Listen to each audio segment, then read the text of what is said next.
ना खुदा ही मिला, ना विसाले सनम, ना इधर के रहे ना उधर के रहे। ना तो एसडीएम साहिबा के प्रेमी रह गए, ना वो अधिकारी रह गए, ना वो अपनी पति के पति रह गए, और ना वो समाज में अच्छी दृष्टि के नायक रह गए। तो उनके साथ भी ऐसी घटना हुई, लेकिन समाज जी मनीष दुबे का सस्पेंड हो चुका है। क्या लगता है कि अब जो है ज्योति मौर्य के साथ क्या कार्रवाई होने वाली है? देखिए, मैं सस्पेंड कराने वाला नहीं, करने वाला नहीं, कोई ऐसी पावर नहीं। ज्योति मौर्य की जो शिकायत लगाई गई उत्तर प्रदेश सरकार में, अच्छी बात यह है उत्तर प्रदेश सरकार के माननीय मुख्यमंत्री महाराज जी निश्चित तौर पर हर चीज का दूध पानी का पानी करेंगे। जो आरोप लगाए गए हैं मैडम पर, अगर उनमें सच्चाई है, जैसे कहा गया लाख लेती तो यल लिखा जाता था, 1000 में टी करके लिखा जाता था कोड वर्ड, तो विषय अलग आएगा। जांच का विषय है, उत्तर प्रदेश सरकार जांच कर रही है। उत्तर प्रदेश में भ्रष्टाचारी माफिया गलत लोग बख्शे नहीं जाएंगे किसी तरह से भी, और सच्चाई की जीत होगी। अगर वो सत्य हैं तो जीत होगी, अगर वो झूठ हैं तो उसका पर्दाफाश होगा और आम जनता को न्याय मिलेगा।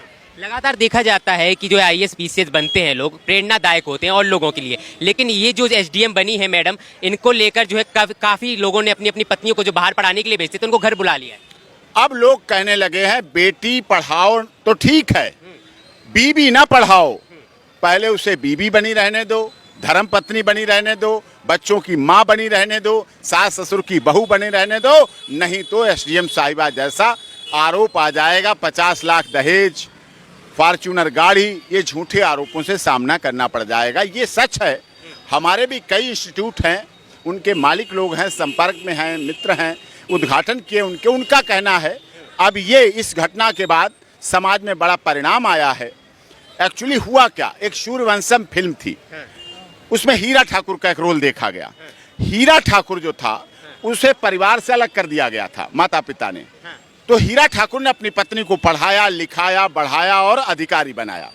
लेकिन हीरा ठाकुर खुद नहीं रुका कि उसी के बर्तन साफ करता रहता, उसी के कपड़े धोते रहता, उसी के कपड़े ड्राई क्लीन कराता रहता, घर में पोछा करता रहता। वो खुद भी नहीं रुका, उसने खुद भी मेहनत जारी रखी, और मेहनत इतनी की कि जब वो डीएम साहिबा बनी तो उसकी 60 बसों का कारवां था, और उसने खोला ठाकुर भानु प्रताप सिंह ट्रांसपोर्ट।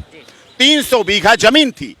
अगर 300 बीघा जमीन ना होती और भानु प्रताप सिंह ट्रांसपोर्ट ना होता तो शायद उनकी धर्मपत्नी भी बाय बाय और टाटा कह देती, और उससे हीरा ठाकुर की फिल्म न रह जाती, आदर्श न बन पाती। तो क्या जरूरत थी आलोक मौर्य को हीरा ठाकुर बनने की?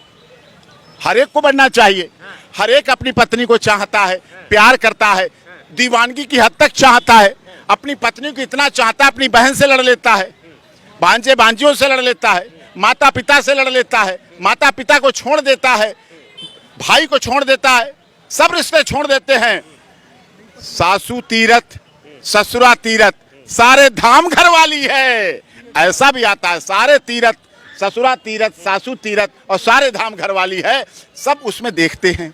उनकी नजरिया ऐसा होता है, दीवानगी, और ये दीवानगी ही आदमी को ब्रेकअप पे लाती है।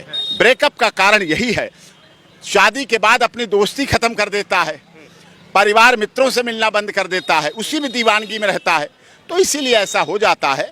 और इसके साथ हुआ, इसने तो बड़ी मेहनत से, आलोक मौर्य ने बड़ी मेहनत से, बड़ी शिद्दत से काम किया, मेहनत की, पैसे बचाए, अपनी ड्यूटी भी की, अपने परिवार को भी देखा, अपने माता पिता को भी देखा, गांव बस्ती को भी देखा, और अपनी धर्मपत्नी को प्रयागराज पढ़ाया, इंस्टीट्यूट ले गया, कोचिंग कराया, इंटरव्यू दिलाए, रातों में अपना जगह, बच्चों को अलग कमरे में लिटाल के सुलाया, चुप कराया, प्यार किया, सब कुछ किया और उसको बनाया।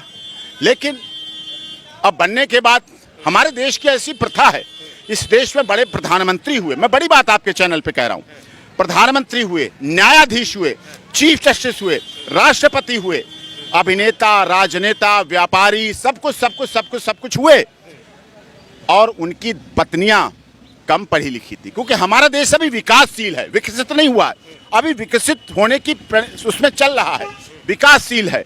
तो ऐसे में उन्होंने अपनी पत्नियां जो कम पढ़ी लिखी थी अनपढ़ थी उनको रानी बनाकर रखा और रानी बनकर रही, कम पढ़े लिखे होने के बावजूद।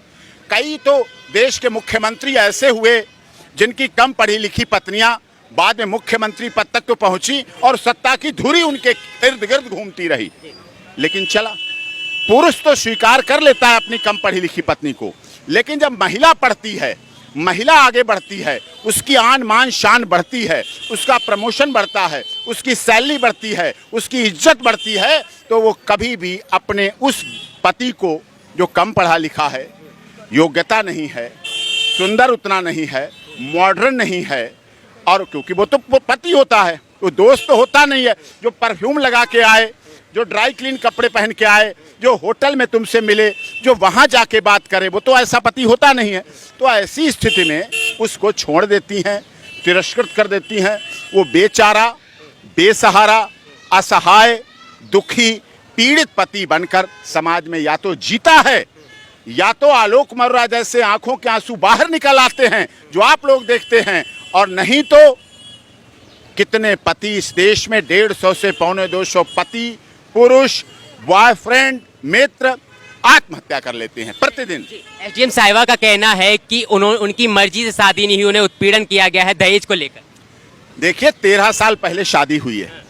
ये शादी फेसबुक से नहीं हुई, पेज से नहीं हुई, लिंक्डइन से नहीं हुई, इंस्टाग्राम से नहीं हुई, शादी.com से नहीं हुई, रिश्ते ही रिश्ते कराने वालों से नहीं हुई, मैरिज ब्यूरो से नहीं हुई, हिंदुस्तान के क्लासिफाइड विज्ञापन से शादी नहीं हुई। ये शादी दोनों लोग पब में नहीं मिले शराब पीते हुए, ये क्लब में नहीं मिले डांस करते हुए, ये बार में नहीं मिले, ये डिस्को थिक में नहीं मिले, ये किसी रेस्टोरेंट में नहीं मिले, ये 5 स्टार होटल में नहीं मिले।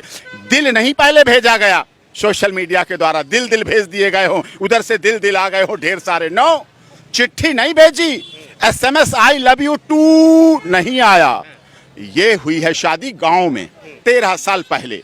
गांव का वातावरण ऐसा होता है कि जब कोई व्यक्ति गांव में जाता है, वहां उसके बारे में जो पूछता है उसे सारी जानकारी दे दी जाती है, सब जानकारी मिल जाती है।